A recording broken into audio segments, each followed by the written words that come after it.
이사님 보니까 알파벳 실적도 나왔고 오늘도 사실 좀 좋잖아요. 근데 지금 장 끝나기 이제 얼마 안 남았는데 이렇게 끝까지 이럴 일인가 싶긴 해요. 오늘 너무 심한 것 같은데.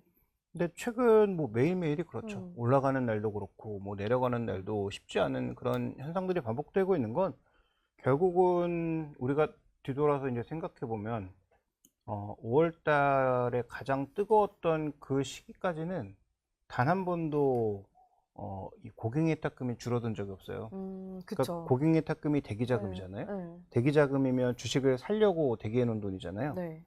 근데 그걸 주식을 사느라고 개인들이 100조를 넘게 썼는데도 계속 130조를 유지하고 음, 있었다는 건 돈이 미친 듯이 계속 들어왔다는 그렇죠. 얘기잖아요. 어. 근데 지금은 안 들어와요.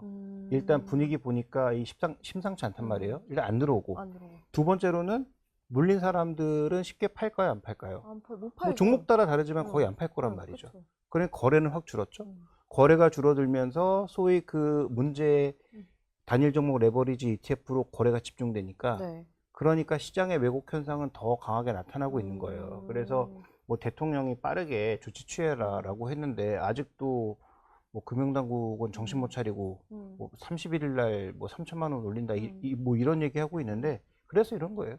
그러면 그것도 모자르다는 거네요. 31일도 사실 조기 시행이라고 오늘 속보가 난 건데 그 이보다 더 좀 강력한 게 나와야 될까요? 그러니까 핵심이 음, 뭐 제가 얘기하는 것도 정답이 아닐 수 음, 있겠지만 제가 보는 핵심은 뭐냐면 허들을 높이는 게 핵심이 아니에요. 음. 그러니까 들어오는 사람을 막는 게 핵심이 아니고 그거 막아봐야 이미 들어와 있는 사람들 안 나가고 그렇죠. 들어갈 사람들 들어갑니다. 그럼요. 거래를 막아야 되는 거예요, 거래를. 거래. 예, 이 거래 회전을 막아야 음, 되는데 어제 하루 정도 조금 이제 시장 좋아지고 음, 하니까 전체적으로 이제 거래 대금이 뭐 절반으로 줄었다고 했는데 아마 오늘은 다시 또 늘었을걸요, 지금 이 분위기면. 음, 그러니까 전체적으로 지금 이 거래를 제한할 수 있는 다소 좀, 어, 법에 걸리지 않는 상황에서는 강한 음, 조치를 취해야 될 것 같아요. 예를 음. 들어서 우리가 ELW 어떻게 없었어요? 호가 쫙 벌려서 그쵸. 없앴어요. 예. 일부러 호가 맞아, 벌렸다니까요. 맞아. 그러니까 유동성 관리자들 다 나가라고 음, 그러고 호가 쫙 벌려서 사고 싶은 사람은 너무 비싸서 못 사게 만들고 팔고 싶은 사람은 너무 싸서 못 팔게 만들어서 그거 없애버린 거거든요. 그러니까 상장 폐지는 할 수 음, 없고 이게 현물에 주는 영향이 너무 크니까 상장 그렇죠. 폐지하면 정말 지옥 옵니다. 음, 그래서 상장 폐지할 수 없다는 건 공감하지만 그러면 지금 이 들어와 있는 투자자들이 하루에 막 2, 30번 거래하는 건 막아야 된단 말이에요. 음, 이 사람들이 이거 하느라고 다른 거 신경도 안 쓴다니까요. 그렇죠. 다른 거 어떻게 되든 말든 내가 돈 벌면 되는 거니까. 근데 우리 시장이 상대적으로 작고 지금은 또 거래대금도 축소된 상황이라 이쪽에서 이 난리가 나면 전체 시장에 계속 이런 상황들이 벌어질 수밖에 음, 없어요. 근데 이걸 몰라서 못했다면 멍청한 거고 음, 알면서 안 했다면 이것도 직무유기인 거죠. 네. 그래서 지금 금융당국은 제가 보기엔 원래 뭐 수명이 한 80살까지였으면 한 120살까지 살 것 같습니다. 뭐 욕을 너무 욕을 많이 많이 먹었어요? 들어먹어서 네, 제가 보기엔 한 120살까지 다 뭐 장수하실 것 같아요. 나름에는 또 대형 증권도 안 되게 하고 했는데, 나름 어쨌든 디테일을 한다고는 했지만, 이 거래를 막아야지만이 이 어떤 혼란을 좀 피할 수 있는 거잖아요. 좀 제시를 해주신다면 그 거래를 어느 식으로 좀 막으면 그나마 좀 뜨거운 불을 좀 끌 수 있을까요? 제일 좋은 건 음, 장기적으로 상품을 여러 개를 만들어서 분산시키는 게 제일 좋겠죠. 음, 그런데 그건 시간이 너무 많이 걸리고 그렇겠죠. 그렇게 또 하는 과정에서 또 어떤 역작용이 생길지 모르니까 지금 선택할 수 없는 그림일 거고요. 네. 지금 당장 할 수 있는 건 뭐 예를 들어서 이제 뭐 이런 거죠. 지금 들어와 있는 사람에게 현물 매수 없으면 못하게 하는 방법. 음, 그러니까 현물의 해지 외에는 할 수 네. 없게 아예 뭐 약간의 이거 법적인 문제가 있을지 음, 모르겠지만 그런 식으로 거래를 제한시킨다든지 아니면 하루에 포지션 진입과 청산의 횟수를 제한한다든지 음, 그 다음에 허들도 뭐 3천만 원? 제가 보기에 한 네. 2억으로 올려야 될 것 아예. 같거든요. 근데 2억이나 3천은, 3억 정도. 그쵸. 이렇게 확 올려서 소위 이제 진짜 전문 투자자들만 거래할 음, 수 있도록 한다든지 그러니까 뭐 금액이 꼭 높다고 전문 투자자는 아니겠지만 어쨌든 그 정도 돈 가지고 내가 내 돈 먹기 위해서 들어갔다 왔는데 뭐 누가 뭘 할 거야 이런 뭐 이런 사람들 네. 뭐 가서 엄청 깨지고 보면 정신 차리겠죠. 그러니까 음, 어쨌든 그런 식으로 해야 그나마 이게 조금 어 악영향이 줄어들 수 있지 음, 악영향을 없앨 수는 없습니다. 음, 왜냐하면 지금 우리 시가총액 산정하는 그 지수 산정하는 방식이 시가총액 방식이기 때문에 그 두 종목의 등락이 심해지면 음. 어차피 불확실성은 계속 나와요. 그렇죠. 그러니까 이걸 없앨 수는 없는데 그걸 줄이는 방법은 어쨌든 최대한 그 불확실성을 더 확대시키는 LP들하고 지정 관리자들의 거래라도 좀 막는 방법밖에 없기 때문에 이들이 추가적으로 자기가 가지고 있는 포지션 중립으로 만들기 위해서 현물 사고 팔고 하면서 변동성이 더 커지는 거거든요. 그러니까 그런 거라도 막기 위해서 현재는 그 거래를 조금 중단시킬 수 있는, 중지시키거나 줄일 수 있는 그런 방법으로 가는 게 저는 가장 좋다고 보고 있습니다. 지난 주말만 해도 이사님 그때 재헌절 전날 안 좋아가지고 주말 내내 이제 불안했는데 보니까 오늘 또 금요일이거든요.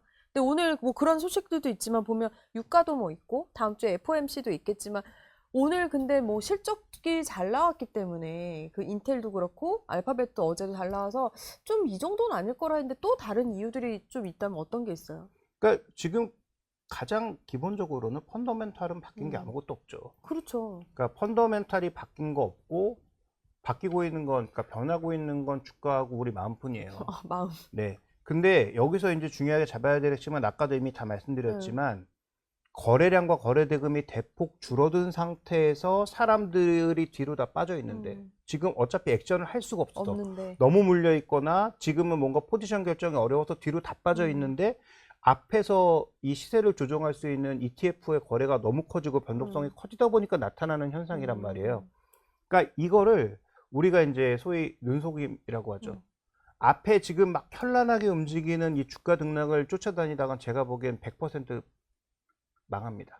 그래서 뭐 개인적으로는 여러 방송을 다니면서 지금 네. 현재 이거 하고 계신 분들 그냥 거래 멈추고 빨리 손절하고 그냥 나와라라고 저는 말씀드리고 있는데, 그러니까 2배 레버리지 네. 하시는 분들, 뭐 인버스도 마찬가지고 이게 여러 번 계속 이기면 정말 유리할 것 같지만 딱 한 두세 번 틀리면 본전 오거나 본전 아래로 갑니다. 아무리 많이 벌었어도. 그래서 그런 위험성을 고려하면서도 계속 하고 싶은 분들이야 뭐 계속 하는 건데, 저는 되도록 뭐 제대로 된 투자자라면 빠져나오는 게 낫다라고 보고 있고, 그다음에 현재 이 변동성은 전체 시장의 거래량과 거래대금이 다시 올라가고 시장에 원활하게 다시 고객인탁금이 좀 채워지고 이런 현상이 나타나지 않으면 쉽게 없어지지 않을 겁니다. 그럼 다음 주에 사실 지금 실적 시즌이잖아요. 실적이 아무리 잘 많이 나오고 29, 30도 3전 닉스도 있는데 그래도 우리가 그 전에 봐왔던 그런 상승세를 보기에는 아직은 그러니까 거래가 많아지지 않는 한은 보긴 좀 어려운 일이겠네요. 거래가 많아져도 저는 올해 1, 2월 달, 4월 달 같은 상승은 앞으로는 없다. 올해 내는 없다라고 봅니다. 뭐 연고점이 나왔는지까지는 모르겠어요. 그러니까 연고점을 다시 넘어갈 수도 있을 것 같긴 한데 중요한 건 그렇게 급하게 미친 듯이 올라가는 현상은 아마 안 나올 가능성이 높다. 왜냐하면 지금 여러 가지 조치들이 취해지고 있잖아요. 소위 이제 이 2배짜리 상품을 묶기 위한 여러 가지 조치들이 취해지고 있는데 원래 펀더멘탈에다가 이 변동성이 합쳐지면서 급하게 올라간 거예요. 네. 그런데 지금 이 변동성은 막으려고 계속 노력하고 있으니까 아마 이런 조치들은 하반기에 계속 여러 가지가 나올 거고요. 그다음에 또 하나 포인트는 뭐냐면 지금 B2C 쪽부터 시작해서 가장 지적하고 있는 게 뭡니까? 반도체 너무 비싸요. 그러니까 B2B 쪽에서는 투자를 멈추지 않겠다라고 했지만 B2B도 아마 저는 요구할 가능성이 높다고 봅니다. 야, 너희들 뭐 우리 투자하고 싶고 중국이 저렇게 미친 듯이 쫓아오니까 우리도 계속 투자는 해야 되겠는데 지금 이 가격은 알지? 유지될 수 없는 가격이야. 너희 물량 당장 지금 못 늘리잖아. 그러면 가격은 여기서 멈추자 정도의 합의는 저는 아마 7, 80%의 확률로 하반기에 나올 가능성이 있다.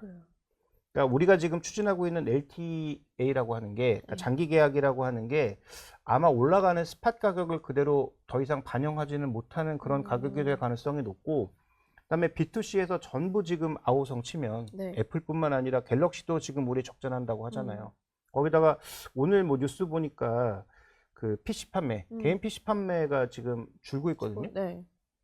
이게 결국 다 메모리 가격 그렇네요. 때문이거든요. 그렇죠, 결국. 그러니까 이런 요인들을 종합해 보면 저는 이제 반도체의 이익이 급격하게 계속 상승하는 그런 효과를 기대하기는 어려워요. 여기서도 여러 번 설명드렸지만 우리 지금 반도체의 수출 상승이 뭐로 나타나고 있다? 수량이 아닌 가격으로 나타나고 있다. 그러면 P가 멈추면 Q가 늘어야 되는데 Q는 지금 늘릴 수가 없어요. 다 아시는 것처럼 3대 메모리사가 증설해서 생산해내는 첫 번째가 내후년입니다. 그러니까 내년까지는 신규 공급이 아예 없어요. 그러니까 최소한 가격을 묶어두는 관점으로 가면 이익이 예전처럼 떨어지진 않겠지만 증익이 더 이상 없다. 라는 게 이제 시장의 컨센서스로 이루어지면 아마 반도체가 많이 가긴 어려울 거예요. 그러면 반도체가 올라가더라도 지수를 끌어올리는 효과는 떨어지겠죠. 그러면 자연스럽게 하반기에 이 두 개 레버리지에 몰려있는 사람들도 좀 빠져나갈 수 있습니다. 재미가 없거든요. 왜냐하면 이들이 그렇게 탄력적으로 올라가지 그렇죠. 않으면 재미가 없어지니까 떨어질 수 있고, 그러면 여기서 이제 우리가 봐야 되는 포인트는 실적이 좋은데도 반도체 두 종목으로 거래가 집중되면서 빠진 종목이 너무 많아요. 이런 종목으로 약간 매기가 퍼질 가능성은 있고, 근데 이런 종목이 올라와도 지수가 강하게 올라오진 그렇죠. 않을 거기 때문에 아마도 이제 이런 종목 장세가 하반기엔 좀 나타나지 않을까를 생각해 봐야 될 것 같습니다. 종목 장세에서 뒤에서 다시 한번 여쭙기로 하고 일단 실적 얘기 잠깐 이제 좀 짚고 넘어가면 다음 주 당장 삼전닉스가 이제 연달아 있는데 보니까 그날 FOMC 발표도 있거든요. 지난번에 잠정 때도 많이 내려가가지고 우리가 한번 경험을 했기 때문에 이거에 대한 겁이 좀 있어요. 공포심이 있는데 FOMC까지 나온다. 그러면 사실 그냥 단순하게는 아 그날 또 빠지겠네 이 생각밖에 안 되긴 하거든요. 그 전날에 이제 미국 증시의 마감이라든지 이런 것들이 좀 중요해 보이고요. 거기서 뭐 특별한 이슈가 없다면 저는 지금은 주가가 많이 빠진 상황이라서 네. 별로 빠질 게 없다고 생각해요. 더 네. 여기서 더 빠지는 건 솔직히 말이 안 되거든요. 왜냐하면 지금도 뭐 PER 레벨인데 아까 제가 말씀드렸던 핵심은 이익이 더 이상 안 늘어난다는 거지 예전 반도체 시황처럼 이익이 이제부터 떨어진다는 얘기는 절대 아니거든요. 내년에 공급자가 없다니까요. 공급할 수 있는 물량이 없는데, 그러니까 지금 뭐 시장에서 계속 뭐 피크아웃 얘기하시는 분들이 있는데, 네. 이게 피크일 수는 있죠. 그러니까 여기서 더 증익이 어려울 수는 있는데, 아웃이다? 얼마나 떨어지는데요? 뭐 자기가 확인해 봤어요? 그 다음에 지금 엔비디아를 벗어나려는 좀 시도들이 있어요. 네. 마이크로소프트가 AMD 거 쓴다고 그러고 AMD가 지금 자전 돌리려고 하잖아요. 7조 해가지고 너 뭐 니들 거 살 돈 우리가 빌려줄게 뭐 이런 식으로 나오고 있잖아요. 그럼 거기는 안 사요? 메모리 안 살까요? 그러니까 지금 메모리에 대한 기본적인 수요는 쉽게 변할 수가 없습니다. 그러니까 이거를 피크를 얘기하는 건 뭐 피크일 수도 있다는 저도 뭐 어느 정도 동의하는데 네. 피크 아웃이다? 물어봤어요? 그들이 아니라는데 지금 어디서 이상한 뭐 말도 안 되는 사람들이 나와서 자꾸 피크아웃 얘기하는데 뭐 전문가들이 다 아니라는데 그 회사에서도 아니라는데 자기가 그걸 어떻게 알아요? 그러니까 그걸 논하는 것 자체는 제가 보기엔 아마 슛을 잡고 있는 사람인 것 같고 뭐 의미 없다고 생각하고요. 그래서 지금 만약에 실적이 뭐 실적은 이미 뭐 삼성전자 실적도 알고 마이크론 실적을 아니까 하이닉스도 실적이 네. 나쁠 리가 없겠죠. 그러니까 그렇죠. 실적 좋은 건 상수고 시장에서 이제 우려하는 건 두 가지일 거예요. 첫 번째로는 LTA를 맺는 과정에서 가격을 어떻게 운영할 것인지에 대한 궁금증. 네. 두 번째로는 지금 정부가 선언권 투자하고 용익 투자 두 가지를 동시에 압박하고 있잖아요.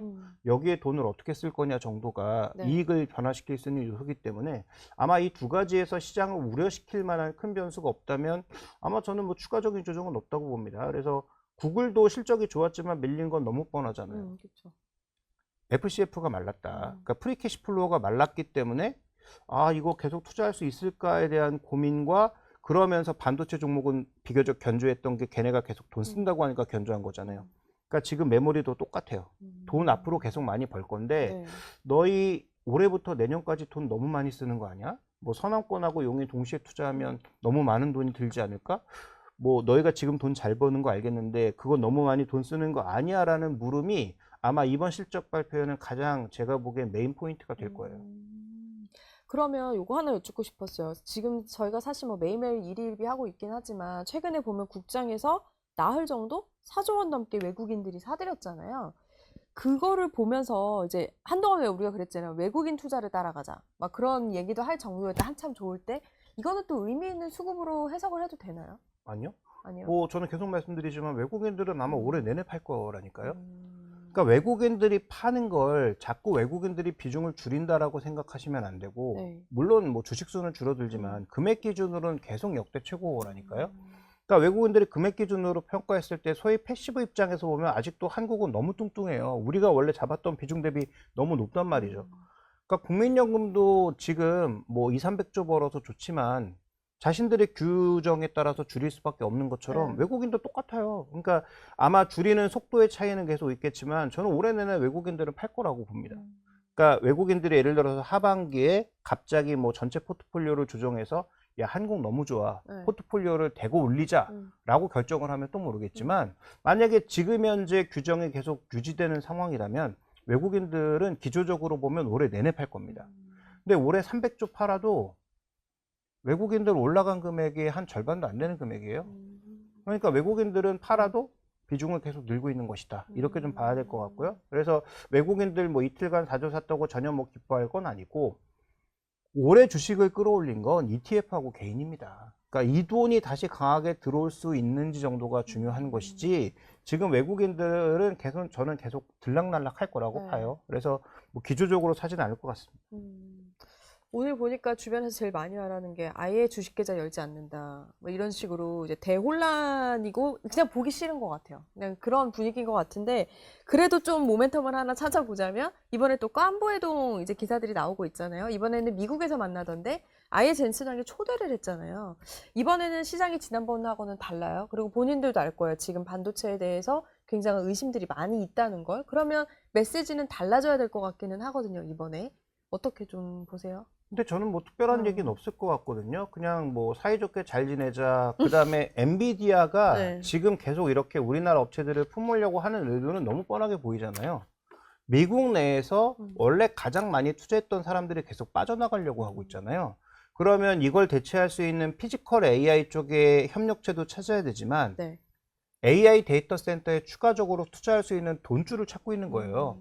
그러니까 거기에 돈줄로 걸린 게 하이닉스, 삼성전자, 그 다음에 이제 여러 기업들, 우리나라 네. 뭐 네이버를 네이버. 포함한 여러 기업들이라고 봐야 되겠죠. 그러니까 그런 차원에서 본다면 우리 앞으로 뭐 관계 변함 없을 거고, 공고하게 투자할 거고, 협력 관계 뭐 변함 없을 거야 정도의 얘기겠지, 뭐 추가적으로 우리가 뭘 더 투자해 보겠어, 뭐 이런 어떤 원대한 계획은 아마 나오지 않을 것 같습니다. 그래요? 네. 그러면 AI 자문위원단에 어떻게든 위촉시킨 것도 그냥 어떤 책임감과 명목상을 위한 거네요.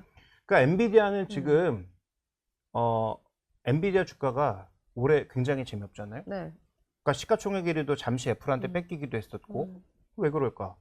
왜 엔비디아 바뀐 게 있나요? 실적이 나빠졌어요? 이익률이 떨어졌어요? 없죠. 아무렇지도 않잖아요. 네. 그러니까 지금 반도체 걱정되는 건 그런 거예요. 이제 여기에서부터 박스에 혹시 갇히지 않을까라는 그런 두려움. 그러면 박스라고 하면 정고점까지 올라갈 테니까 뭐 정고점까지 올라갈 수 있는 여력이 있다는 거 오케이. 그런데 여기서 만약에 새로운 무언가를 만들어서 돈을 더 투입해야 한다면 다 부담스럽지 않겠어요? 그렇죠. 그래서 아마 새로운 게 발표될 가능성은 매우 낮다라고 봐야 되고, 그 다음에 자꾸 뭔가 이렇게 감투를 씌우는 건 우리 사이 친하니까 빠져나가지 마라고 마라. 굴레를 씌우는 거라고 볼 수가 있겠죠. 그래서 지금 탈 엔비디아가 여기저기서 벌어지고 있는데, 네. 우리는 오히려 계속 엔비디아 속으로 들어가고 있는 게 과연 잘하는 선택인지는 조금 궁금하긴 하지만, 네, 그렇네요. 근데 우리는 일단 대안은 없으니까. 그런데 우리가 그렇다고 뭐 중국 선택할 수도 할 수 없고, 없죠. 네. 그 다음에 또 지금 쫓아오고 있기는 한데 엔비디아가 보다 못한 AMD를 선택하기도 애매하잖아요. 그러니까 우리는 어차피 지금 이 모델로 가는 거고, 그다음에 거기다가 지금 자율주행이나 로봇 시스템을 엔비디아 속으로 우리가 들어가고 있잖아요. 네. 그러니까 이거는 피해갈 수 없는 흐름이라고 봐서 여기에 너무 큰 기대를 하실 필요는 그래요. 없을 것 근데 같습니다. 사실 현대차나 네이버가 최근에 힘을 못 받고 있으니까 물린 분들은 이 소식을 또 기다린단 말이에요. 둘이 또 정의선 회장이랑 이해진 의장도 들어가니까. 그럼 약간 기대하기에는 시장의 분위기상도 쉽지는 않겠네요, 이번에는. 근데 현대차 뭐 네이버는 저는 계속 일관되게 PBR 한 배에서 안 사면 언제 사냐는 의견이니까, 저번에도 또 PBR 한 배 왔잖아요. 맞아요. 뭐 그때 샀으면 지금 최소한 마이너스는 아닐 거예요. 그래서 저는 다시 또 내려오면 PBR 한 배에서는 사라라는 의견을 계속 유지하고 싶은데, 네이버는 두 가지 포인트를 언급드릴게요. 첫 번째, PBR 네. 한 배의 핵심 포인트는 뭐냐면, 네. 얘가 성장이 없으면 PBR 한 배에서 왜 사요? 그런데 그렇죠. 성장 그림을 지금 만들려고 하고 있잖아요. 그런 기대감이 생기고 있으면 PBR 한 배에서 못 사면 어떻게 합니까?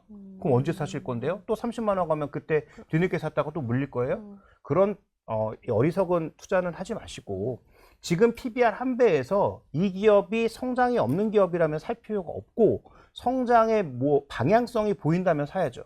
근데 어떤 성장의 방향성이 보입니까? 네오클라우드의 방향성이 보이잖아요. 네이버가 GPU 사서 자기 AI 개발한다고 생각하는 사람 있다면 조금 생각을 달리 하셔야 될걸요?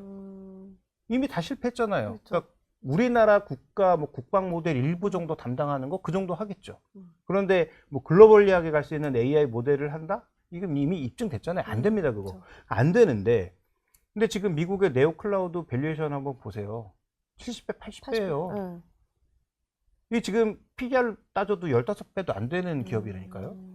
그러면 얘가 네오클라우드로 인식이 되면 그러면 저는 주가 올라갈 것 같거든요. 확 불타겠죠. 그때. 네, 아까 뭐 우리나라 여러 상황에 따라서 뭐 불탈지는 좀 지켜봐야 되겠지만 어쨌든 그러면 PBR 안배에서 사야 되는 거 아니냐 이게 첫 번째 주자. 두 번째로는 우리가 대놓고 얘기는 안 하고 있지만 제가 보기엔 대놓고 지금 쿠팡 나가라거든요. 뭐 그렇죠. 크게 보면 네. 그렇죠. 근데 쿠팡 나가면 쿠팡이 독점하고 있던 게 뭡니까? 새벽 배송 새벽 아니에요. 배송. 그 압도적 새벽 배송과 배송 시스템을 중심으로 우리나라를 장악한 거잖아요. 그런데 그 새벽 배송을 누구한테 열어줬습니까? 지금 일단 네이버한테 직배송 열어줬죠. 네. 그 다음에 또 누구한테 열어주려고 지금 법을 바꾸려고 하고 있죠. 대형마트에게 바꿔주려고 하잖아요. 네. 물론 이게 될지 안 될지는 국회를 거쳐야 됩니다만. 그러면 지금 쿠팡의 가장 강점을 꺾으려고 하는 거예요. 그럼 그 수혜 누가 받아요? 네이버가 받아요. 그래서 네이버의 가장 큰 냉소가 네이버가 무슨 성장주냐, 네이버는 그냥 무슨 온라인 플랫폼도 아니고 이번 쇼핑주지. 쇼핑주인데 그걸 뺏어온다니까요. 그러면 네이버가 벌어들이는 돈도 저는 일정 부분 유지될 것 같은데? 그러면 투자해서 나가는 돈, 벌어들이는 돈이 조금 증액한다면 예전보다 실적은 떨어질 수 있는데 실적이 떨어져도 성장성이 보이는 네이버라면 조금 달리 봐야 되지 않을까? 저는 이제 첫 번째 그 생각이고요. 네. 현대차도 제가 계속 여기 나와서 뭐 욕을 먹었던 게 저 아무것도 모르는 게 현대차 맨날 욕만 한다고 그러시는데 저 50만 원 위에서 계속 사지 말자주의였는데 저는 이거 40만 원 아래로까지 내려왔어요. 그러면 그쵸. 올해 추정 실적 기준으로 해서 보면은 지금 PR 10배 수준으로 떨어진 거거든요. 그러니까 시장 평균 정도로 떨어졌는데 자동차 밸류로 떨어졌으면 이젠 봐야 되지 않나요? 제가 현대차를 부정적으로 봤던 건 100% 매출과 이익이 자동차에서 나오는데 다른 자동차들 다 날아가고 있는데 혼자 로봇이라고 밸류가 계속 올라가는 게 말이 되냐는 거였어요. 그러니까 뭐 제가 뭐 맞았다고 자랑하는 게 아니고 실제로 그렇게 가지 않았고 주가는 그 고점에서 반토막이 났고 이제 자동차 밸류로 왔단 말이에요. 네. 근데 그러면 여기서 이제 역으로 되짚어 봐야 되는 건 그럼 현대차에 붙어 있는 로봇이라는 게 사라집니까? 안 사라지잖아요. 안 사라지죠. 그러면 자동차 밸류로 왔으면 자동차가 망하는 거면 나가야죠. 근데 현대차가 일단 망할 리는 없고 뭐 판매가 둔화되긴 하겠지만 그건 뭐 다른 자동차도 다 마찬가지니 그러면 밸류에이션의 그 부담이 없어진 지금의 상황에서는 이제부터는 분할 매수 관점으로 가야죠. 그래서 지금 뭐 회의에 참석해서가 아니고 네. 네이버하고 현대차는 그런 밸류에이션 스토리에서 저는 사볼 만한 가격이 됐다라고 봅니다. 다만 네. 현대차는 다만. 오늘 LG전자하고 변동성이 커지고 있는 이유 뭡니까? 관세. 관세. 그쵸. 관세가 이제 12.5가 됐어요. 근데 이게 12.5가 중요한 게 아니죠. 2.5% 는 게 중요한 게 아니고 지금 이거는 그 노동행위에 관련된 부담이잖아요. 네. 근데 301조, 슈퍼 301조하고 301조도 구분 못 하시는 분이 있던데 슈퍼 301조 아닙니다.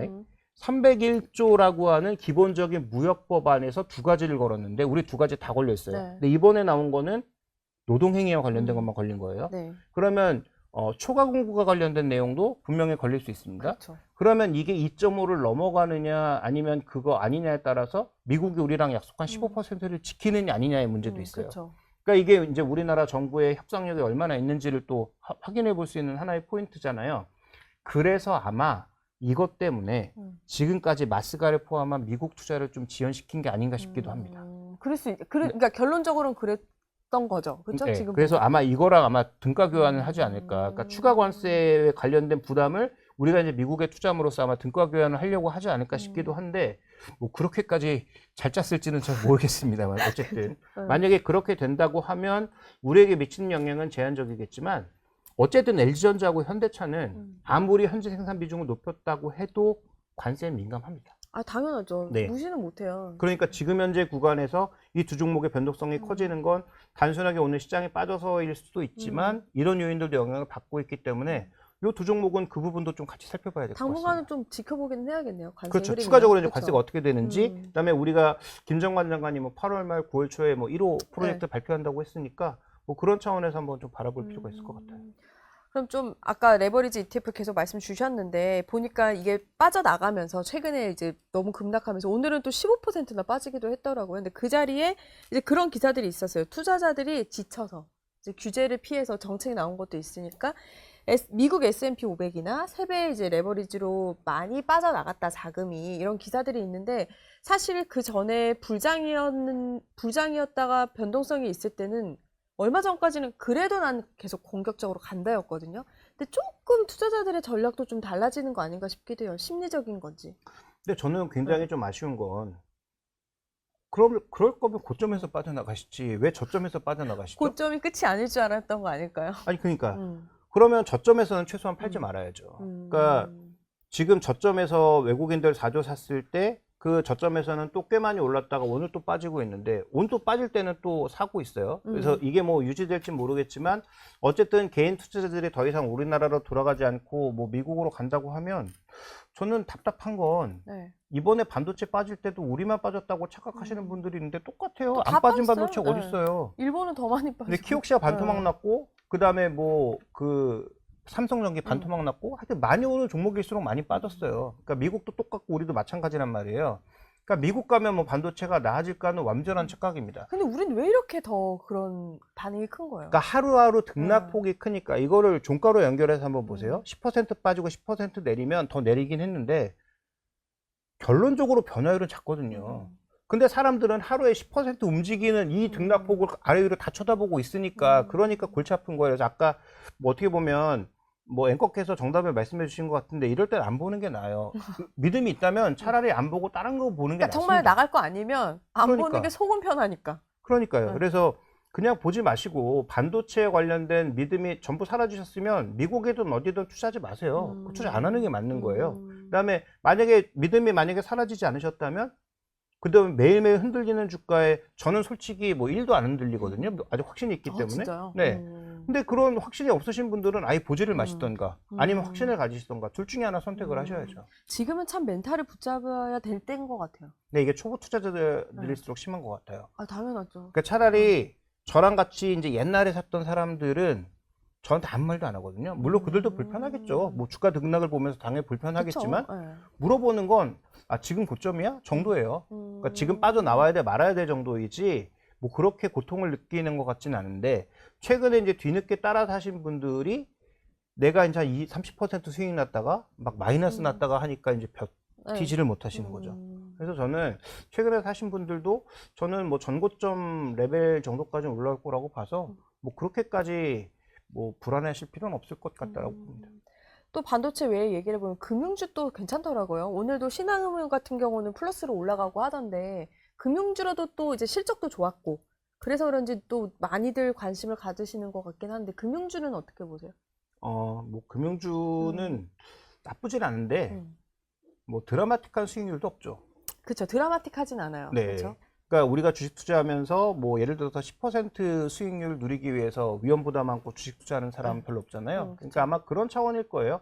그러니까 포트폴리오 일부에서 안정적인 거 하나 조금 투자해 보자라는 차원에서 뭐 대형 금융주 포함하는 건 저는 뭐 아직도 괜찮다고 보는데 근데 중요한 건 그거 편입해 봐야 좋은 수익률을 기대하기는 어렵다. 그다음에 이게 장기적으로 꾸준히 올라왔기 때문에 반도체는 뭐 작년부터 시동 걸고 올라온 거지만 금융주는 생각보다 따져보면 거의 매년 올라왔거든요.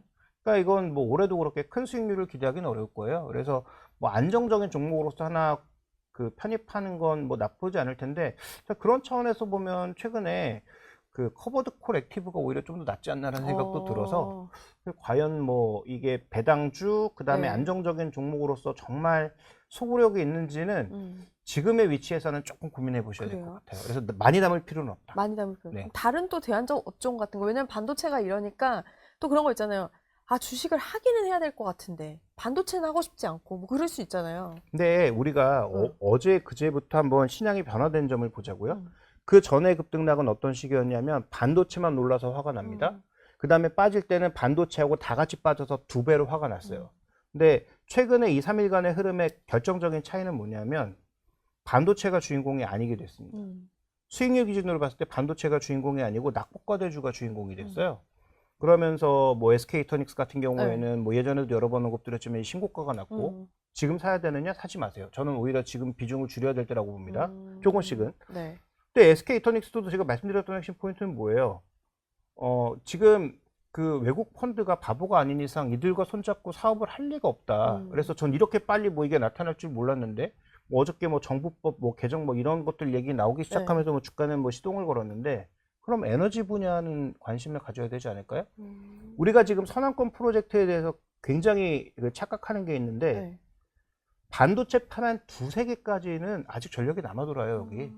노는 전력이 많다니까요. 여기 여러 번 말씀드렸잖아요. 전력을 괜히 끊는 게 아니에요. 남아도는 전력을 나 전력 만들어내니까 돈 줘 하도 하니까 전력을 막 잘라버리는 거예요. 여기 남아도는 전력이니까. 이 남아도는 전력을 잘 묶는 게 핵심 포인트예요. 잘 묶어서 공장으로 전송할 수 있는 시스템만 만들면 그러면 여기는 반도체 팹 한 두세 개까지는 괜찮습니다. 그러면 반도체 팹 8개를 짓는다고 했는데 뭐 8개 다 지을지는 일단 논외로 치고 만약에 8개를 짓는다고 치면 그 다음부터 뭐가 부족해요? 그 다음부터는 용수하고 전력하고 다 부족합니다. 그러면 이게 반도체 팹이 지어져서 만들어지는 게 2030년이라고 치고 그 다음에 반도체와 관련된 인프라를 만드는 게 2030년 그 즈음이라고 치면 그 다음에 준비해야 될 거 2030년도에 뭐 나온다고 했어요? SMR 나온다고 했죠. 네. 그러니까 지금 원안위부터 시작해서 원전한다 얘기가 줄줄이 흘러나오고 있는 얘기는 뭘까? 이쪽 얘기라는 거예요. 그러면 당장 올라가진 않겠지만 이런 것들을 지금부터 대비를 해야 돼요. 지금 만약에 주가가 비쌌으면 오늘 얘기 안 드렸을 텐데 주산에너빌리티 이것도 고점에서 한 40% 박살 났잖아요. 그쵸. 네, 그 다음에 지금 현대건설 이것도 고점에서 거의 그 정도 내려왔을걸요. 그러면 이런 종목군들을 지금부터 분할 매수로 담아서 어차피 인프라는 건설이 하고 그 다음에 SMR 하면 SMR 죽이기는 두산에너빌리티가 하고 이렇게 되어 있습니다.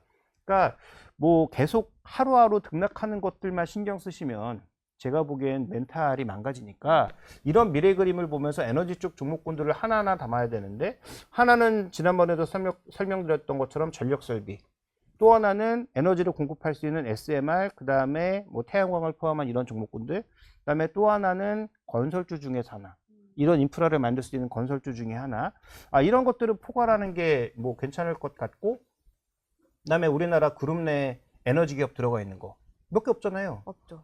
포스코, 네.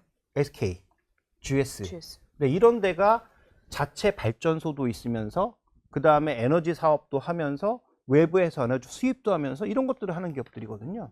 그러니까 그런 차원에서 좀 접근해 보시면 뭐 긴 그림에서는 저는 괜찮은 수익률을 지금부터 기대할 수 있지 않을까. 그러니까 자꾸 당장 내일 뭐가 어떻게 돼 그런 거 신경 쓰지 마시고 지금 뭐가 싸서 좀 살볼 만한 것인지를 미래 그림과 맞추어서 우리가 한번 그림을 그려보는 게 저는 좀 더 좋은 투자 전략이 될 것 같습니다. 그러면 그 좋은 그림을 늘 공통적으로 여쭙지만 현금 3천만 원이 있다면 이제 뭐 장이 끝나가니까 다음 주를 대비하자면은 어떤 것들을 좀 보면 좋을까요? 앞서 말씀해 주신 거랑 좀 반복은 되겠지만 그 다음 주를 대비한다면 다음 주에 이제 실적 발표를 대기하고 있는 종목군들을 중심으로 사시는 게 맞겠죠?